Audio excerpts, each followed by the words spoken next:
Blog Talk Radio. All Pro Media Group Radio showcases professionals on a daily basis. Be inspired and listen to experts from around the globe share their accomplishments with you. APMG Radio, success at its finest. You're listening to APMG Radio, and this is episode 1 of Technology Revealed, an audio blog with Dr. Halladay. Dr. Halladay, thank you for joining us today. It's my pleasure. Great to have you on this show. So tell us a little bit about what we'll be discussing on this season. What I had in mind was looking at some of the aspects of personal technology, in particular those things which deal with our daily lives. I wanted to update some audio sessions that we have previously and look at some new areas of discussion and expand some of the discussion points relative to personal experiences that I've had with technology issues. And hopefully we'll be able to see audio replays on my website, henryhalladay.com. And you can always email questions, issues, or further considerations to henryhalladay@earthlink.net, which is my email address. So we're going to sort of go slowly at first to look at what's in our daily lives for technology. Brilliant. I know we've got a lot to cover over this series. So let me ask you, let's start from what's happening right now. How much impact is technology having on our personal lives in today's society? Well, I guess if you look at what could impact it, it's huge. If we look at what we're going to pay attention to, it may not be quite so insurmountable. But that's part of the issue. We're facing a lot of issues. We're looking at changes that almost are occurring on a daily basis, and it sometimes is very overwhelming, and we have to sometimes be selective, but certainly not afraid to embrace those changes that are in front of us. What issues are we facing? What are some of the issues that you're seeing when it comes to technology? Because technology is such a wonderful thing, but it does seem to be changing and evolving at such a fast pace, like you said, that it can be very overwhelming for us all. Yeah, we sort of, it's a real tough question to say, how far do I go? What do I want to do? I think that it's important to embrace the fact that changes are taking place.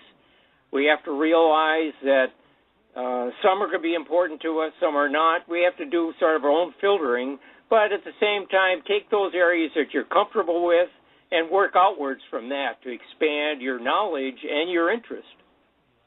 What are some of the technologies that you see that you think are extremely beneficial and that you have seen have a lot of good influence over us?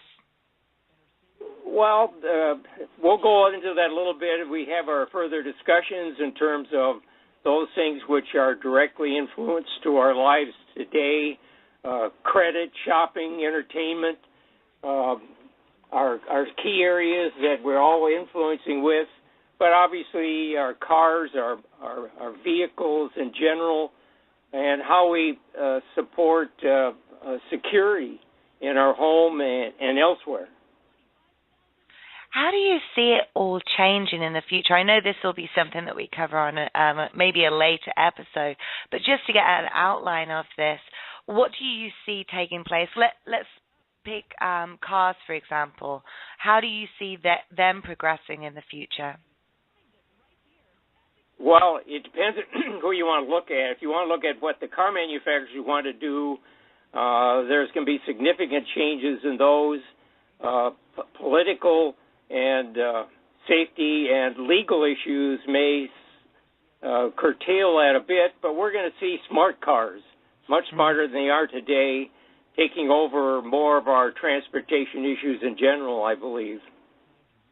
Now, I know a lot of us are focused on the environment. We want to try and do our best when it comes to the environment. So, for example, as we're talking about green cars, a lot of us are considering hybrids now. Let's now focus on something that you've had experience with, which is solar array installation.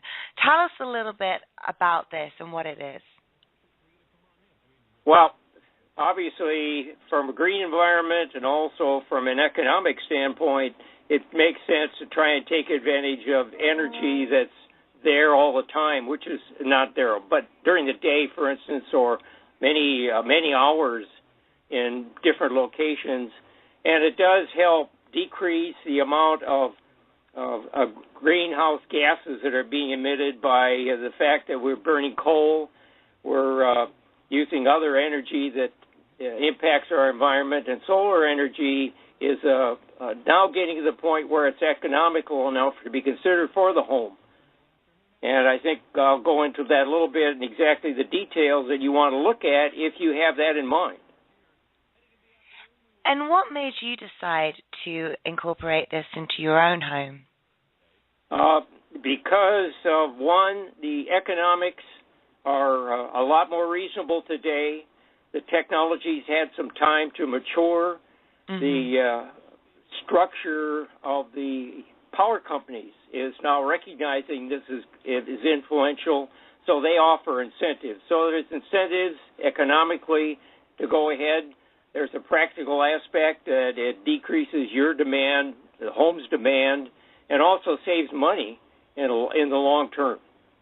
Tell us a little bit about the process. How did you go about finding the right vendor to install this?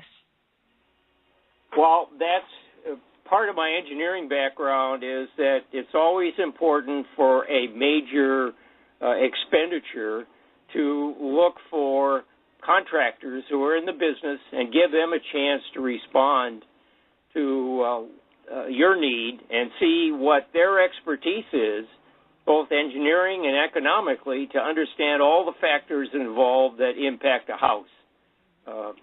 I won't go into the details at this point, but we'll go into it a little later in terms of all the structural, electronic, electrical impacts in addition to the service and the longevity of this sort of thing. It's not like you trade it in every year like you might do with a car.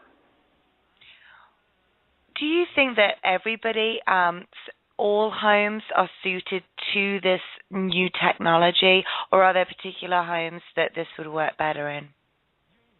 Well, I think that the fact that you need to have the sun viewed from the roof of your home is a key.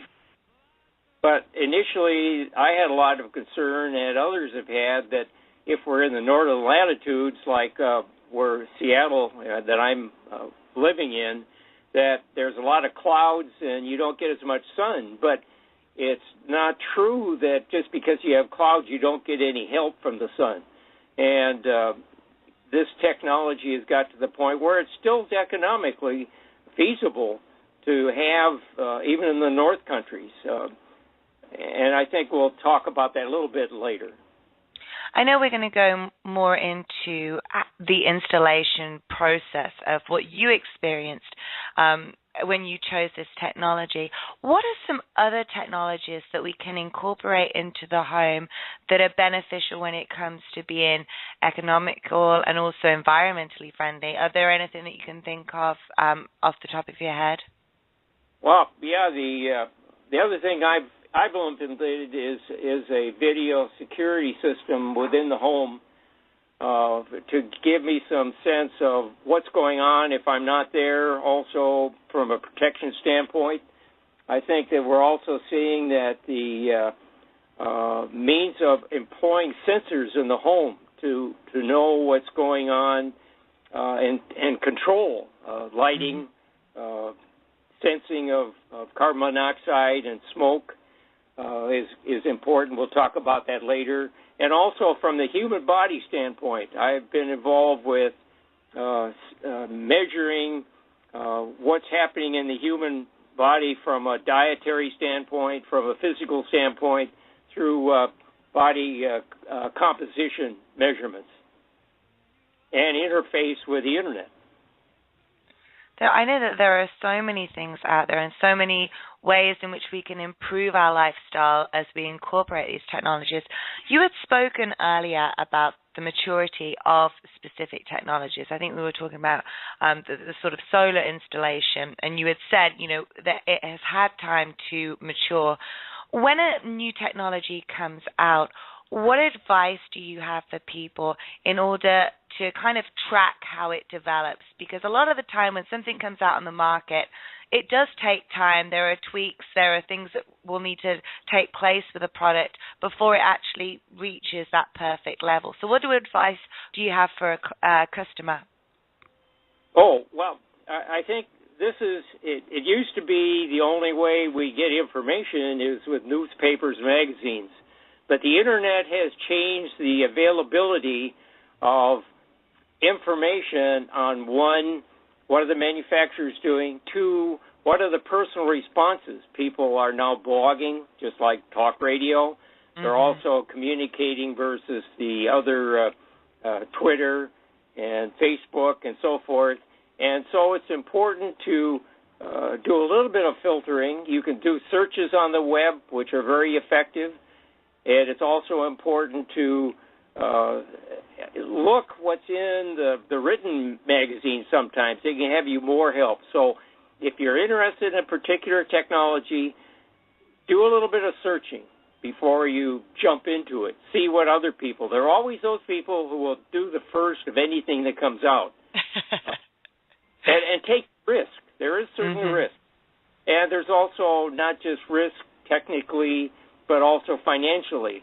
But so if you get some of the first experiences out there, it may give you to drive to more interest and more searching to find out what's really available and what's it going to cost before you really jump in, wholeheartedly. We've been talking about technology within our daily lives, and I think this is something that has come up recently.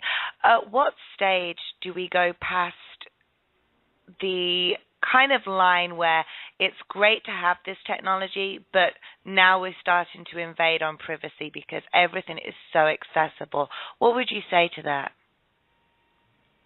I'd say it's important to keep track of, one, what the issues are, especially with respect to privacy, and we'll talk a little bit about that, but I think it's also important to, if you have feelings with respect to privacy, is to make those known to your leaders, both locally and nationally, on what your feelings are. So it's important to see that our laws and the government has a good understanding, or at least should have a good understanding of those things that are driving us and not just someone else. It's always going to be a ticklish boundary between privacy and protection from people who would do us harm outside the country, but also from within it. So it's a delicate balance, and I don't think there's a single answer. We just need to keep active. Let's take a break now, and when we come back, we're going to continue discussing technology within our daily lives. I'm Lucy, and my guest today is Dr. Henry Halladay. We'll be back straight after the commercial break. Hey, Kate, how's things with the new business? Oh, hey, John. Thanks for asking. It's going really well. Hang on a minute. I just got to retweet something a new client just said. I just don't understand how you have so many followers, not to mention the likes on your Facebook page. And I can't even get over the hits on my website, too. Everything's going great, but I'll tell you something, John. I'm not doing it alone. You want to know the answer? Of course I do. I want a successful business like yours. All Pro Media Group. Huh? It's a full-service marketing and PR company that assists businesses of all sizes. Basically, what they do is transform your business into a brand through their marketing and network connections. John, imagine having a personal campaign designed just for you and then being able to reach hundreds of thousands of potential clients and business professionals worldwide. Just go to allpromediagroup.com for more information, and you could be reaching the next level of success too. Kate, you're the best. No, I'm not. All Pro Media Group is. ATS Computers. They're a full-service technology company open since 1994, servicing commercial and residential clients. They strive on their reputation with the community.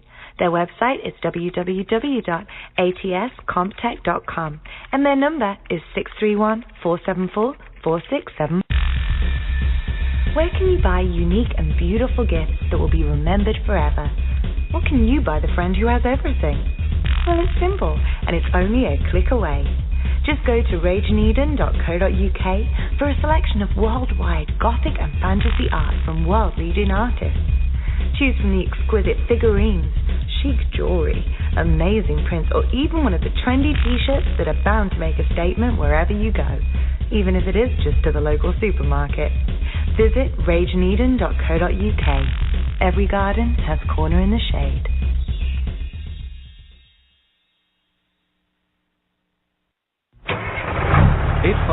$855-451-MOVE.com. Their name is their number, 855-451-MOVE. They are a full-service local and long-distance moving company based out of Suffolk County, New York. Their number is their name. They hold an A+ with the BBB and have been open for over 5 years. Their website is www.855-451-MOVE.com. ATS Computers. They're a full-service technology company open since 1994, servicing commercial and residential clients. They strive on their reputation with the community. Their website is www.atscomptech.com, and their number is 631-474-4674. You're listening to APMG Radio, and we're very, very excited to have Dr. Henry Halladay with us today. We were talking about Technology Revealed, an audio blog with him. So we've been talking about technology within our daily lives. And Henry, we spoke earlier about the solar array system installation. Tell us a little bit more about this. Okay, well, I've been watching what's been happening in the with solar panels, solar arrays for some time, initially driven by the fact I worked with a company that had satellites that used solar arrays in space where there wasn't any way to get hydroelectric or other power. So I've been watching the state of the art, and it was getting to the point where enough trials had been underway for commercial applications that I decided that it was time to get some additional detail to try and say whether or not it was worthwhile for me to try a major investment in my home. The first thing I did was to identify 3 potential vendors in this state to get recommendations, is it going to work for me, and to get the estimates of what it would cost and what the payback was. Actually, I got 3 responses and 1 which did not call back. 2 actually came out, but only 1 had the best thorough approach, plus offered digital home energy monitoring. I have always been interested in knowing how much I'm using in the home and where's it going, not specific to identify a particular appliance, but I'll mention that I do have a hot tub which is electrically powered, and I wanted to know, is it working correctly? The vendor I selected did an on-site survey, actually went up on the roof and mapped where the sun was going to be blocked, how much view I'd have, and whether this home location was adequate for enough solar energy to provide a reasonable return on investment.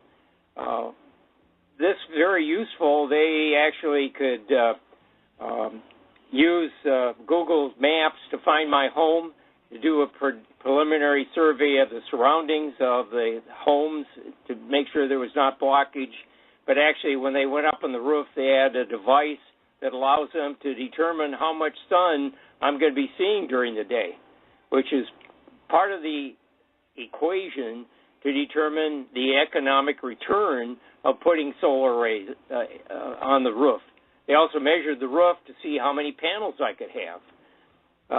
The items which became not totally apparent to me was that the in-state solar panel manufacturers get a tax advantage, and that's offered some incentives to persons such as myself in terms of what's it going to cost.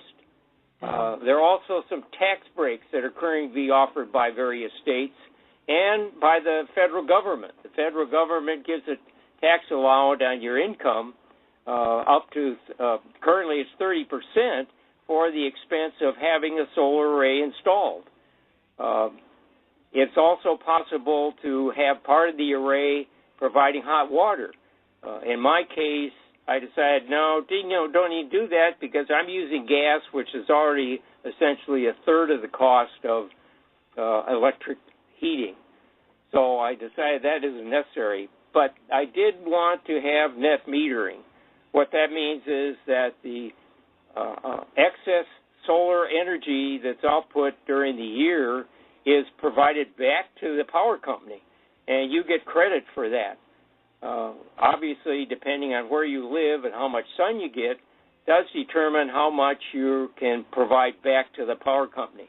But more places are going to see that as important as our rivers become unable to service the dams and get by with the wildlife, or even have enough water to provide all the power we're going to need. So we're going to need more power in the future than we do right today. So part of the economic matrix that was provided by the company is what's it going to cost initially, what kind of return could you expect from these incentives and rebates, if you will, and how many years is it going to take to give back your money if you decide to go with something which is not optimal. So this is all a big important factor that's taken place over the years, and what is it worth to the consumer to take advantage of solar power. Other key attributes, they've learned that they can have a solar panel which has a 25-year life to it to provide the rated output power, and that the electric interface between the solar panels, which output DC power, to interface with the electric grid, which is 240-volt power, AC, is on the order of a 10-year warranty period. So what you want to look at is how long is this stuff going to last before it starts to have failures to it versus am I going to be in a home for that length of time and get the money back? Obviously, if you sell the home, the people who are going to be buying it have the advantage of that system. So it doesn't just go away. So we had a lot of discussion with respect to the details of the installation. I was particularly concerned about making holes in the roof. I didn't need to have water leaking in, so I wanted to talk to the installer to find out exactly what was going to be done and the details of it. He'd done it before. Part of this says if you want to wait with technology, it'd be nice to see someone else experiment, especially with respect to the home. There's a lot of things different if you add some attachment to your car as opposed to something major like this which goes up in your house. We did go ahead with I decided then after going through the details and the particulars of the electronics, we did have them undertake the installation. Installation was in a couple parts. First, they had to install the frame and make sure that it was sealed well to the roof. They did even wind loading to make sure that if we have heavy winds, that it would not be damaged. This is important for those areas of the country where you may have very heavy winds like tornadoes. You want to make sure that it's well attached to your house. There's no guarantee it's going to withstand a level 3 or 5 tornado, but it certainly is going to withstand normal winds expected for the area. Installation took a couple days for the framing and sealing, and another day or two for the panels, electronics, and wiring. The actual operation, they were able to do initial turn-on, but they had to wait for the city to come out and do the approval, and that took about a week to get them out. We also had to install a special net meter, which is the electronic version the power company does to monitor how much goes in versus how much goes back of the power to the power system itself. The additional feature that I talked about, it was monitoring of whole power usage myself, and that's done through a interface with the power lines that provides a PC interface that you can see how much energy you're using versus time of day. So you can see how many hours it works, what it's not doing, Is it behaving correctly? And this is important, at least for those people who are interested in what's going on, but it also helps you bookkeep whether the power company is giving you the amount of money back when it comes to the year end, because it keeps track of that at a local level, not just what the power company says. And I've found over this 1 year I've had it that it's within just a few percent of being in agreement with what they said. Part of that has to do with even find out what time of day do they give you the credit. Overall, I've been pretty satisfied with the experience. We've had a couple minor glitches. One was a failure, one of the power converters, which was handled under warranty. The second was that we lost one of the fuses in it because water dripped through from a seal that wasn't totally complete on the roof. Both of these which were fixed within the day and got the system back up and running. What I have found is that solar productivity varies from about 15 hours in the summer to about 7 hours in the winter, not including when we have typical fog or heavy clouds. But that's about an average. Most cloudy days is expected to reduce the productivity, but it doesn't go away. You may get 10 to 25% instead of 100%. The estimates of the solar production have been very good. It's been a fraction of a percent over which they thought I was going to get, and that's going to vary a little year by year. Right now we've been driven by a lot of dry but foggy days here in the in the Northwest. Rain obviously is an impact, but it's taken into account when they estimate how much you're going to, based on your actual geographic position, what I think is important in estimating what's going to take. Knowing where the energy is useful, where it's going. I can watch my hot tub when it turns on and turn off, and I guess how much that's costing me a month. And I love supplying power back to the power company. That's always fun. There seems to be a lot of advantages there, and it's great to have you on the show knowing that you've experienced this, you've gone through this process, so you know what questions to ask. Do you have any final thoughts that you'd like to leave the listeners with when it comes to this technology and deciding whether it's right for them? I think that if you have any interest at all in reducing our energy load and are interested in economically, does it make sense, is to see if there's at least 2 or 3 companies in your state that do installation and get involved with them to see does it make sense for you. A lot of homes in the Midwest, for instance, that have very few trees will have an advantage that you don't have to worry about a view factor. But I think that read some more on the internet on what's and check in your area. These guys are always willing to talk to you, but remember they're sales. But you need to get enough detail so that economically it makes sense. In addition to ecology-wise. Brilliant. Well, Henry, it's been great having you on the show. What can the listeners expect on our next episode together?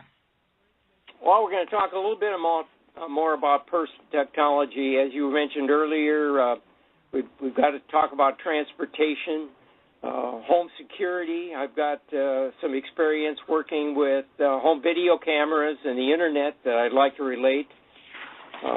We also have status of our homes. I'd like to talk a little bit more about security, status and control, what's going on, including some security and sensing devices in the house. And we're going to talk later on about some material technology, some medical technology, and also what's going on in science before we sort of do a review of those things we'll be talking about over this next several weeks. Brilliant. And how can people contact you and listen to this show if they missed the live version? Okay, they can go to my website, which is henryhalladay.com, or if they want, they can also look on Blog Talk Radio. I believe the episodes are there. And if they have any questions, they can email me at henryhalladay@earthlink.net. Brilliant. Well, Henry, thank you so much. Always a pleasure having you on the show. It was my pleasure. Thank you very much. You've been listening to APMG Radio with my special guest, Dr. Henry Halladay. This show and many others can be found at allpromediagroup.com. Thank you all for joining us today. I'm Lucy, and you've been listening to APMG Radio. All Pro Media Group Radio showcases professionals on a daily basis. Be inspired and listen to experts from around the globe share their accomplishments with you. APMG Radio, success at its finest.